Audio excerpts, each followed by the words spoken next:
o'tdagi toshni tushirishda bizdan qaysi giyoh bo'lishidan qat'iy nazar, o'sha aytaylik qirqvo'g'in, tribulus, bo'ymadaron, o'lmas o't yoki kavrak qaysi giyohni iste'mol qilishdan qat'iy nazar garantiya berasizmi deb juda ko'p so'rashadi. Haqiqatan ham biz garantiya beramiz, ammo siz ham garantiya berishga harakat qiling. Ya'ni siz ham o'sha iste'mol qilish mumkin bo'lmagan narsalarni iste'mol qilmang.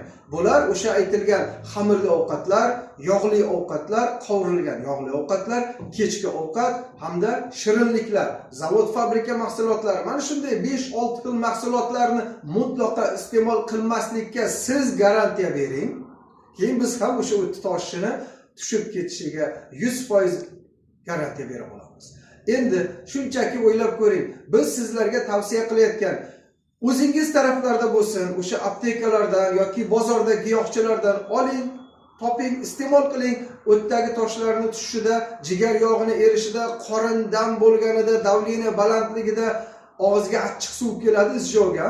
Mana shularda 100% garantiya beramiz deb aytayapmiz, lekin aynan bizdan olishingiz ham shart emas. Shunchaki oling, izlang, aytganlarimizga quloq soling.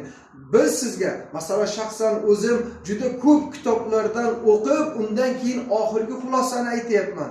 Odamlarga berganmiz o'sha giyohlardan ichgan, biz tavsiya qilayotgan giyohlardan va o'tdagi o'sha toshlardan qutulib, foydasini ko'rgandan keyin sizlarga tavsiya qilamiz.